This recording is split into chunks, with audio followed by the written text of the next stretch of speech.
कहानी शुरू होती है दो बहुत खूबसूरत और प्यारी गुड़ियों के साथ। एक बच्चा उन्हें देखता है और कहता है, वाह।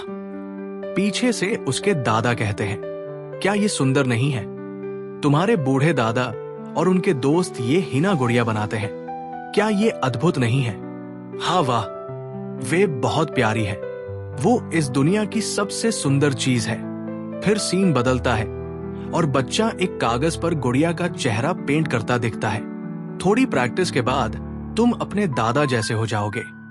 फिर जैसे ही सीन धीरे से बदलता है, बच्चा कलम को कागज के बगल में रख देता है।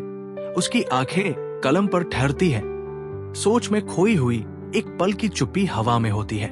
अचानक पीछे से एक आवाज गूंजती है, ये तो बहुत डरावना है। तुम्हें लड़कियों की गुड़िया क्यों पसंद है वाकचान? तुम लड़का हो, मुझे तुमसे नफरत है वाकचान। और ये कहकर वो लड़के के पास से दौड़ती हुई निकल जाती है। वो लगभग उसे बुलाता है, हाथ आगे बढ़ाता है, पर कोई शब्द उसके मुंह से नहीं निकलता। उसकी आंखें आंसुओं से भर जाती है जब वो उसे दूर जाते देखता है। एक पल में सब कुछ धुंधला हो जाता है। सीन वर्तमान में बदल जाता है। एक अलार्म जोर से बजता है। वही लड़का अब बड़ा होकर अपने बिस्तर पर जागता है। अलार्म बगल की मेज पर बजता रहता है। कैमरा धीरे धीरे कमरे को दिखाता है। वो धीरे से बैठता है। उसकी नजर कलम पर पड़ती है। वो आह भरता है और बड़बड़ाता है, सुबह हो गई। वो कलम को देखकर मुस्कुराता है और कहता है, तुम अभी भी उतनी ही खूबसूरत हो जितनी पहले थी।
My dress up darling episode 1। कोई जो मेरे बिल्कुल उल्टे दुनिया में रहता है। फिर कैमरा उनके घर को दिखाता है और लड़का फ्रेम के पास से गुजरता है। वो सीढ़ियां उतरता है और जम्हाई लेते हुए नीचे पहुंचकर अपने दादा से कहता है, सुप्रभात दादा, सुप्रभात वाकाना। फिर लड़का चुपचाप प्रार्थना करता है। कैमरा बदलता है और हम उसे अपना खाना चखते देखते हैं। उसके दादा उसे देखकर कहते हैं, वाकाना तुम फिर से देर तक काम कर रहे थे ना कल रात? क्या तुम पर्याप्त नींद ले रहे हो? अच्छा, मैं बस मूड में था इसलिए चलता रहा। मेरा ब्रश रुक नहीं रहा था और मैंने कई गुड़िया पेंट कर डाली।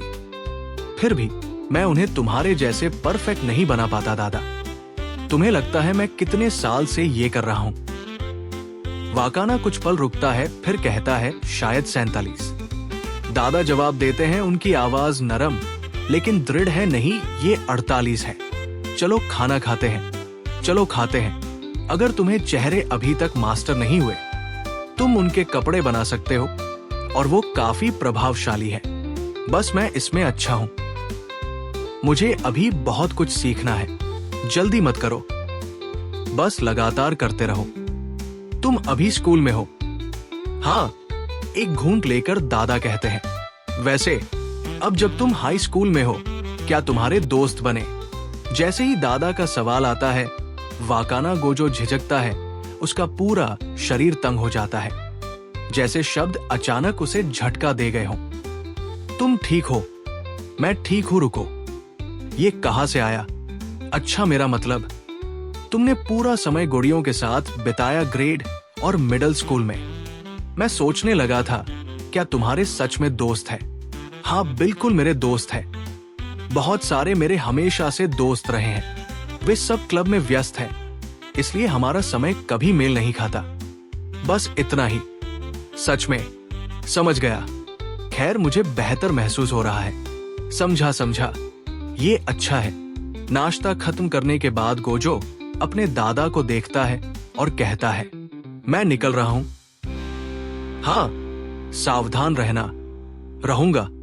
जैसे गोजो सड़क पर चलता है, एक कार तेजी से उसके पास से गुजरती है। कैमरा बदलता है और इवात्सुकी स्टेशन ईस्ट दिखाता है।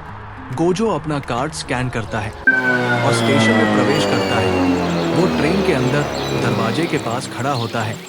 बाहर गुजरती हुई सीनरी को देखता है। जैसे ट्रेन चलती है, पीछे से कोई बोलता है। उनकी आवाजें बातचीत में घुल मिल जाती है। यार, मुझे पहली क्लास नफरत है। सच में। बातचीत जारी रहती है। दो लड़कियां फ्रेम से तेजी से गुजरती है। हमें पक्की फटकार पड़ेगी। हेलो। जैसे गोजो चलता है, अचानक एक लड़का उसके पीछे से आता है और पूरा वजन गोजो के कंधे पर डाल देता है, जिससे वो लड़खड़ा जाता है और आगे झुक जाता है। गोजो जल्दी से सीधा होता है और चारों ओर देखता है। दूसरा लड़का अपनी गलती समझता है और देखता है कि गोजो उसका दोस्त नहीं है। एक जल्दी से माफ करना, मेरी गलती कहकर वो जल्दी से चला जाता है। मुझे लगा तुम कोई और हो। फिर कैमरा स्कूल दिखाता है। छात्र कक्षाओं की ओर जाते हुए हॉल भर जाते हैं। माफ करना दादा, मैं अभी तक एक भी दोस्त नहीं बना पाया। हाई स्कूल में भी कैसे बनाऊं? मेरा सपना है हिना गुड़ियों के लिए काशराशि बनना। मतलब मेरा शौक है हिना गुड़िया बनाना और अपनी कला को निखारना, अपने काम की सराहना करना। तुम हमेशा से प्यारे रहे हो और उस काम से बात करना। इसलिए मेरे पास दूसरों से बात करने के लिए कुछ नहीं है। आज कहां से शुरू करें? गोजो अपने विचारों में खोया चुपचाप खुद से बोलता है कि तभी कुछ लड़कों की बातें सुनाई देती हैं। क्या तुमने कल एपिसोड 6 देखा? चिरेत्सुका। यार, वो शानदार था। एनिमेशन कमाल का था। टूर्नामेंट में हमारे कोच, वो वॉइस एक्टर तो। रुको, क्या? मुझे इसका मतलब नहीं पता। जो मुझे पसंद है वो सबसे अलग है। हेलो। मैं तो बस चीजें और भी अजीब बना देता और सबको मेरे आसपास असहज महसूस करवाता। फिर अतीत के शब्द उसके दिमाग में गूंजते हैं। थोड़ी देर रुकने के बाद गोजो खुद से बुदबुदाता है, बेहतर होगा अगर मैं यहां ही न होता। गोजो, जो अभी भी खुद से बुदबुदा रहा है, अचानक एक आवाज सुनता है। एक लड़की की आवाज पुकारती है, रुको, मदद करो। वो ऊपर देखता है और उसकी हैरानी के लिए वो एक लड़की को हवा में तैरते हुए देखता है, जो धीरे धीरे नीचे उतर रही है। वो सीधे नीचे गिरती है। उसका सिर बेंच से टकराता है और फिर वो जमीन पर गिर जाती है। ये चोट लगी। गिरते हुए वो जोर से चिल्लाती है और उसके आसपास सभी लोग उसकी तरफ देखते हैं। उसकी सारी दोस्त उसके पास दौड़ती है, घबराकर उसके चारों तरफ आ जाती है। मेरी गलती मरिन।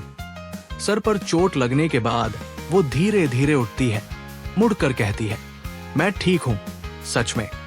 उसी वक्त कैमरा हमारी महिला मुख्य पात्र को दिखाता है, जो उसे देखती है और कहती है, अरे माफ करना, तुम ठीक हो क्या? फिर मरिन गोजो के हाथ को देखती है और हल्के से थपथपाती है। गोजो शर्मिंदा होकर जल्दी से अपना हाथ खींच लेता है और कहता है, हाँ, मुझे लगता है मैं ठीक हूं। ठीक होना क्या होता है, गोजो खुद से सोचता है। मरिन उसे एक बार देखते हुए मुस्कुराती है और कहती है, वाकई में कूल हो, तो तुम जा सकते हो फिर। और उसे हंसते हुए दिखाती है। तभी पीछे से एक लड़की चिल्लाती है, मरिन तुम ठीक हो क्या? मरिन मुड़कर जवाब देती है, नहीं लड़की, उस लैंडिंग में उसने कुछ हड्डियां जरूर टूटाई। क्या तुमने नहीं देखा, मैंने एक परफेक्ट डाइव मारी थी। ओ प्लीज, तुम्हारे ऊपर कुछ है। और फिर स्क्रीन पर गोजो को वह चोट दिखाते हुए दिखाया जाता है और वो हाथ से छिपाता है और कहता है, स्याही। मुझे पता नहीं था कि मेरे पास अभी भी कुछ बची है। यार, ये मुझे डराया। फिर मरिन पीछे चलते हुए दिखाई देती है। गोजो उसे देखता है, उसका चेहरा लाल हो जाता है और वो जल्दी से अपना सिर घुमा लेता है। वो खुद से सोचता है, ये पहली बार है जब मैंने उससे बात की। किटागावा-सन, वो बहुत खुश मिजाज है और उसके बहुत दोस्त हैं और हमेशा ध्यान का केंद्र रहती है। वो मेरे से बिल्कुल अलग दुनिया में रहती है। तो कल स्कूल के बाद, उफ, तुम सच में इसे लेकर आ रहे हो? वहां तुम सच में मरिन को स्कूल के बाद बाहर घुमाने ले गए? वो हमेशा कहीं भाग जाती है। उसे हेयर मॉडलिंग का काम था, इसलिए मैं उसके साथ गया और मैं भी हेयर कट करवाना चाहता था। तो वो काम था। लेकिन फिर ये लड़का मरिन का इंतजार कर रहा था, जबकि उसके बाल काफी पहले कट चुके थे। यार, जाओ घर। क्या वो क्यूट था? वो वाकई में काफी हॉट था। वो आखिरकार हमारे पास आया जब हम जाने वाले थे। मुझे यकीन है वो बस बातचीत शुरू करने की कोशिश कर रहा था, लेकिन अरे, क्या वह किसी एनिमे का वो किरदार नहीं है? वाह, तुम तो पूरी नर हो। मरिन बिल्कुल भी इंटरेस्टेड नहीं लगती। क्या बोरिंग बात की। तुम बिल्कुल पागल हो। एक बोरिंग चीज तुम हो। और फिर वो कभी पीछे मुड़ी नहीं। सच में क्रूर। वो ऐसा दिख रहा था जैसे उसकी आत्मा उसके शरीर से बाहर चली गई हो।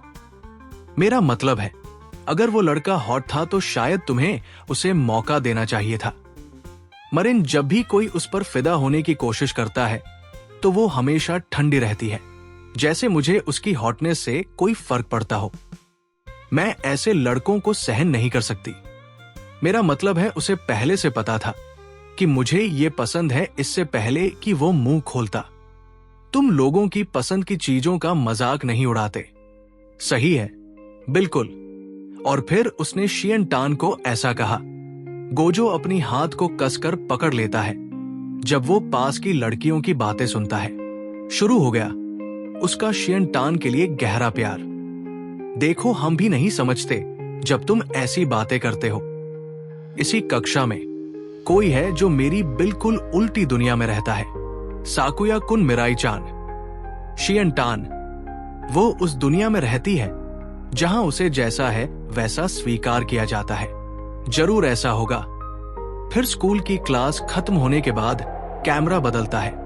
गोजो को आराम से कुर्सी को उल्टा मेज पर रखते हुए एक सुस्त मुस्कान के साथ दिखाया जाता है। दो अन्य लड़के पास खड़े होकर उसे देखते हैं। उनमें से एक कहता है, उस दुनिया में वाकई आरामदायक है। सच में, तुम फिर करोगे? हाँ, बिल्कुल, तुम जान बचाने वाले हो। फिर वो ऐसा कहकर वहां से भाग जाता है। दूसरा लड़का कहता है, चलो यार, सच में तुम्हें आज करना चाहिए। फिर दूसरा लड़का भी माफी मांगकर वहां से चला जाता है। मैं तुम्हारे लिए कभी ड्रिंक लाऊंगा। कैमरा गोजो की ओर जाता है। फिर वो खाली क्लासरूम में इधर उधर देखता है। सच कहूं तो ये सब अकेले करना काफी मुश्किल है।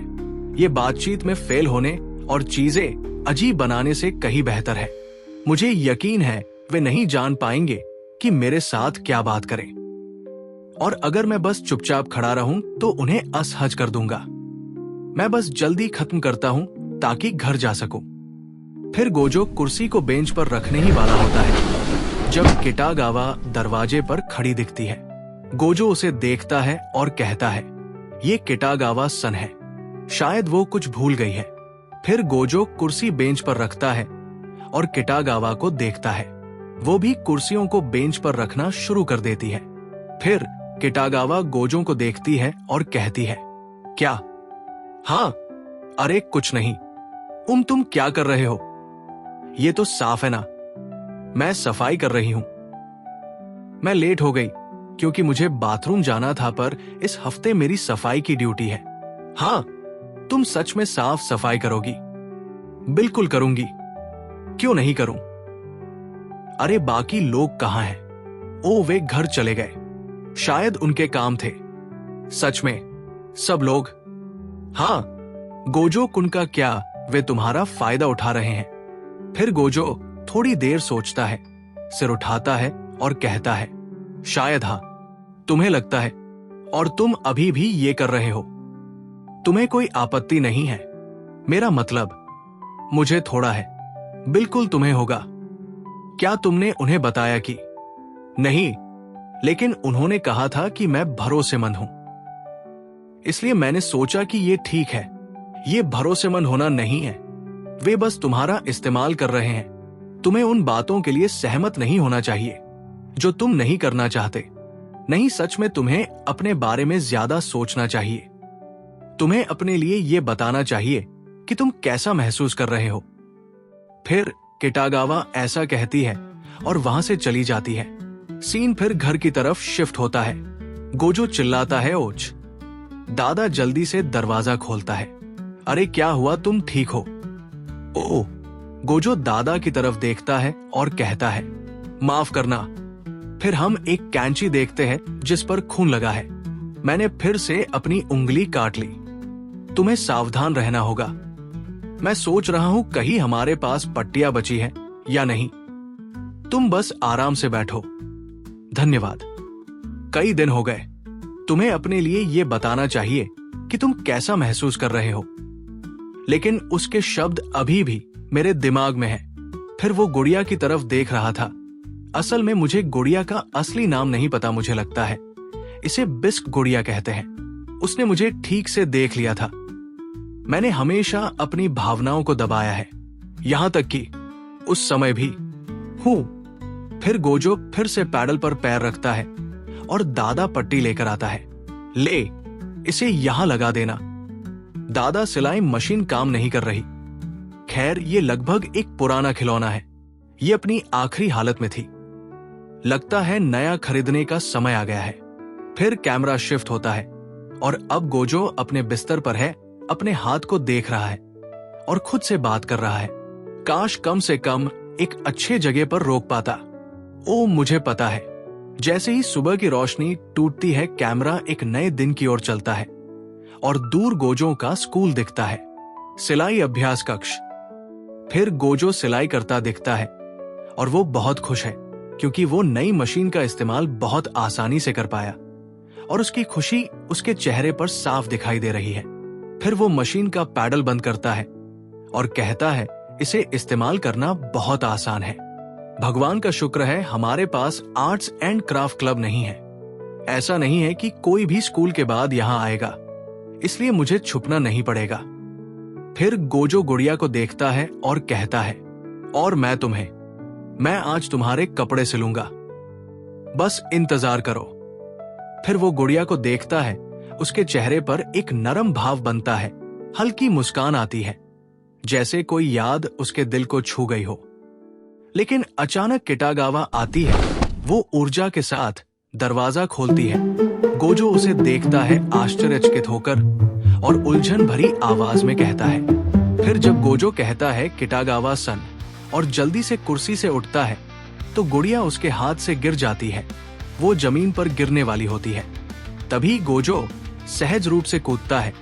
वो हवा में गुड़िया पकड़ लेता है और फिसलता हुआ फर्श पर जाकर दीवार से टकरा जाता है। गुड़िया को सुरक्षित पकड़ते हुए वो उसे देखता है और कहता, मुझे बहुत अफसोस है, क्या तुम ठीक हो? क्या तुम चोट लगी हो? और जैसे ही गोजो ये कह रहा होता है, वो किटागावा की तरफ देखता है जो चौड़ी आंखों से आश्चर्यचकित होकर उसे देख रही होती है। फिर गहरी सांस लेते हुए किटागावा कहती है, ये क्या है? ये सब बिखर गया। जब गोजो उदास होने लगता है, सब कुछ अचानक बदल जाता है। माहौल बदलता है, भावनाएं बदलती हैं और किटागावा जोश से भरकर कहती है, ये तो कमाल है। तुम सिलाई मशीन चलाना जानते हो गोजो-कुन? हूँ। सिलाई मशीन तुम कैसे चलाना जानते हो? हमारे यहाँ होम इकोनॉमिक्स नहीं है। मेरे परिवार का हीना गुड़िया दुकान है, इसलिए मैं बचपन से चलाना सीख गया। ओ, इसलिए कोई शक नहीं। अरे क्या वो हीना गुड़िया है? मुझे दिखाओ। फिर गोजो धीरे से हीना गुड़िया किटागावा की तरफ बढ़ाता है और वो करीब आती है। उसकी आंखें चमक उठती है जब वो ध्यान से देखती है। ले लो, इस सुंदर को देखो। उसकी आंखें चमक रही है। ये पहली बार है किसी ने मेरी पसंद की चीज की तारीफ की। क्या तुमने ये हिना गुड़िया बनाई है गोजो-कुन? नहीं, मैंने नहीं बनाई, मेरे दादा ने बनाई है। मैं अभी भी सिर्फ उनके कपड़े बनाना जानता हूं। तुम कपड़े बना सकते हो? फिर गोजो एक पल सोचता है और कहता, हाँ, सच में, हाँ, मेरा मतलब मैं बस सिलाई करता हूं, इसलिए ये बड़ी बात नहीं है। जैसे ही वो ये सुनती है, मिराई का चेहरा खुशी से चमक उठता है। उसके चेहरे पर एक हल्की सी गर्माहट फैल जाती है, जो हवा की खामोशी से बिल्कुल अलग महसूस होती है। बिना किसी झिझक के वह अपना स्वेटर उतारने लगती है। उसके हर एक हाव भाव में एक नरमी और संजीदगी होती है। गोजो उसे देखता रह जाता है। कुछ पल के लिए जैसे जम सा जाता है, उसका चेहरा लाल पड़ जाता है। फिर किटागावा खड़ी होती है और अपने कपड़े उतारने लगती है। गोजो उसे देख रहा होता है। वो थोड़ी देर रुकती है और कहती, अरे, क्या तुम दूसरी तरफ देख सकते हो? हाँ मैम। किटागावा की बात का सम्मान करते हुए गोजो दूसरी तरफ मुड़ जाता है। किटागावा जब कपड़े उतारना शुरू करती है तो कैमरा फिर गोजो पर शिफ्ट होता है। वो हल्का कांपता है और सोचता है, क्या हो रहा है? क्या हो रहा है? वो कपड़े क्यों उतार रही है? रुको, मुझे सरसराहट की आवाज क्यों सुनाई दे रही है? ये क्या आवाज है? फिर पीछे से किटागावा बुलाती है, अरे गोजो-कुन। गोजो जवाब देता है, हाँ मैम। कैमरा फिर किटागावा के बिखरे कपड़े दिखाता है जो फर्श पर पड़े हैं। मैं आपकी कैसे मदद कर सकता हूं? मुझे देखो, लेकिन ठीक है, बस देखो, मैं अभी खत्म नहीं किया हूं। ये पूरी तरह से तैयार नहीं है, लेकिन तुम क्या सोचती हो? क्या मतलब है? तुमने क्या पहना है? खैर, फिर किटागावा शर्माते हुए गोजो को अपना फोन देती है और एक तस्वीर दिखाती है संदर्भ के लिए। मैं उस कपड़े को बनाने की कोशिश कर रही हूं, इसलिए हाँ, कम से कम मैं कोशिश कर रही हूं। तुम मजाक कर रही हो ना? मैं पूरी तरह गंभीर हूं। मैंने इस पर बहुत मेहनत की है, लेकिन मेरा मतलब है, ये बिल्कुल वैसा नहीं दिखता। कोई भी इतना बुरा नहीं बना सकता, भले ही उसने कोशिश की हो। उस सामग्री को लाइनिंग की जरूरत है ना? लाइनिंग क्या? तुम्हें तो पता भी नहीं है। अविश्वसनीय। कृपया मुझे माफ कर दो। मुझे पता था। तुमने रिवर्स सिलाई नहीं की है और ये झुर्रीदार है और बॉबिन धागा भी नहीं है। इसे सिलाई भी नहीं कहा जा सकता। शर्त लगाता हूं, तुम्हें सीम अलाउंस भी भूल गया होगा। चलो, तुमने यहां टेंशन डायल क्यों बदला? और गोजो जब इतनी सारी गलतियां बताता है तो किटागावा थोड़ी उदास हो जाती है। ऐसा चेहरा बनाती है जैसे वह रोने वाली हो। गोजो उसे देखता है और उसके पास घुटनों के बल बैठ जाता है। सच्चे दिल से माफी मांगने लगता है। मुझे बहुत अफसोस है, मैं बहुत दूर चला गया। कृपया मुझे अब मार दो।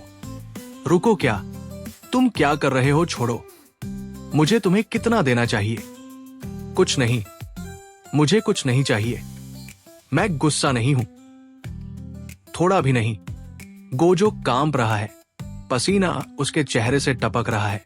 लेकिन सच में गोजो-कुन, क्या तुम ऊपर देख सकते हो? देखो। वो गोजो के पास से दौड़ती हुई निकलती है। उसके कदम हल्के लेकिन उद्देश्य से भरे होते हैं। कैमरा एक स्मूथ पैन में उसका पीछा करता है। जब वो खिड़की के पास रुकती है, पीछे से सूरज की रोशनी आती है। उसके साए के चारों ओर नरम चमक डालती है। वो रोशनी की तरफ पीठ करके थोड़ा सिर घुमाती है। उसकी आंखों में दृढ़ संकल्प झलकता है और दृढ़ विश्वास के साथ उससे कहती है, मैंने ये इसलिए बनाया क्योंकि मैं कॉस्प्ले करना चाहती थी। कॉस्प्ले? हाँ, कॉस्प्ले। मैं मंगा, एनिमे और गेम के पात्रों जैसे कपड़े पहनना चाहती हूँ। कॉस्प्ले करने से तुम दिखा सकते हो कि तुम अपने पसंदीदा पात्रों से कितना प्यार करते हो। क्या ये शानदार नहीं है? बिल्कुल है। प्यार का सर्वोच्च रूप है। और जब किटागावा मुड़ती है, उसका छोटा ड्रेस थोड़ा उठता है, जो गोजो को उसका अंडरगारमेंट दिखाता है। उसकी आंखें बड़ी हो जाती है और उसका चेहरा तुरंत शर्मिंदगी से लाल हो जाता है। क्या तुम सुन रहे हो गोजो-कुन? हाँ, माफ करना, मैं पूरी तरह सुन रहा हूं, माफ करना। और मेरे घर पर सिलाई मशीन नहीं है, तो मैं स्कूल के बाद यहां काम कर रही थी। लेकिन जैसा कि तुम देख सकते हो, ये सबसे अच्छी हालत में नहीं है और मुझे कोई ऐसा नहीं पता जो सिलाई में अच्छा हो। फिर वो गोजो के पास चलती है, धीरे से उसका हाथ पकड़ती है और उसकी आंखों में देखती है। मासूमियत भरे चेहरे के साथ वो धीरे से उससे कहती है, गोजो-कुन, क्या तुम मेरे लिए कॉस्प्ले आउटफिट बनाओगे? हूं, अगर तुम नहीं कर सकते तो बस कह दो तुम नहीं कर सकते। देखो, मैं अकेले ज्यादा कुछ नहीं कर सकती, लेकिन शिजुको टान मेरे लिए बहुत मायने रखती है। वो मेरे लिए बहुत खास है, इसलिए मैं चाहे जो भी हो उसके जैसा बनना चाहती हूं। जब कितागावा आंसुओं के साथ बोलती है तो गोजो के आसपास की दुनिया फीकी पड़ जाती है। समय धीमा हो जाता है। वो एक शांत फ्लैशबैक में चला जाता है। जब वे मिले थे, वो एक दूर की रोशनी की तरह उसके दिमाग में चमकता है। कृपया गोजो-कुन, ये बहुत बढ़िया है। तुम सिलाई मशीन का इस्तेमाल करना जानते हो गोजो-कुन। इस खूबसूरत को देखो। तुम लोगों की पसंद की चीजों का मजाक नहीं उड़ाते। तुम्हें अपनी भावनाओं को अपनी भलाई के लिए जाहिर करना चाहिए। फिर कैमरा गोजो पर फोकस करता है। वो मजबूती से कितागावा का हाथ पकड़ता है। फ्रेम कितागावा पर शिफ्ट होता है। उसकी आंखें अभी भी आंसुओं से चमक रही है। गोजो धीरे से कहता है, ठीक है। कितागावा धीरे धीरे अपनी आंखें खोलती है। उनमें एक चिंगारी लौट आती है। फिर वो गोजो की ओर देखती है। उसकी आंखें आश्चर्य और गर्मजोशी के साथ मिलती है। मैंने पहले कभी किसी असली व्यक्ति के लिए कपड़े नहीं बनाए, इसलिए मुझे यकीन नहीं है कि ये कितना अच्छा होगा, लेकिन मैं पूरी कोशिश करूंगी। तुम्हारा मतलब है तुम करोगी? हाँ, सच में हाँ। गोजो धीरे से सिर हिलाता है और अचानक कितागावा खुशी से कूद पड़ती है। उसकी हंसी हवा में गूंजती है। वो बार बार हाँ हाँ दोहराती है। उसकी आवाज चमकदार और खुशियों से भरी होती है। वो चीयर्स करती है, याई शिजुको टान, शिजुको टान। कैमरा पीछे हटता है और उसकी चमकती मुस्कान और असीम ऊर्जा को कैप्चर करता है। अब मैं शिजुको टान बन सकती हूं। यहां इसी क्लासरूम में कोई ऐसा है जो मेरे बिल्कुल विपरीत दुनिया में रहता है। मैंने कभी नहीं सोचा था मैं किसी से ऐसा वादा करूंगी। मैं सच में अभी रो रही हूं। ओह, लेकिन मैं पूरी कोशिश करूंगी। हालांकि मैं ज्यादा कुछ नहीं कर सकती। जरूर, मुझे लगता है तुम सच में ये बनना चाहती हो। हाँ, मतलब वो शब्दों से परे कीमती है। शिजुको कुरोए टान से, Saint Slippery Academy for Girls, young ladies of the humiliation club debauch miracle life. फिर ये सब सुनने के बाद गोजो कहता है, अब क्या? एपिसोड 1, कोई जो मेरे बिल्कुल विपरीत दुनिया में रहता है, यहां खत्म होता है। अगला एपिसोड है। क्या तुम जल्दी से कर लेना चाहते हो? जुड़े रहो और अगली बार मिलते हैं।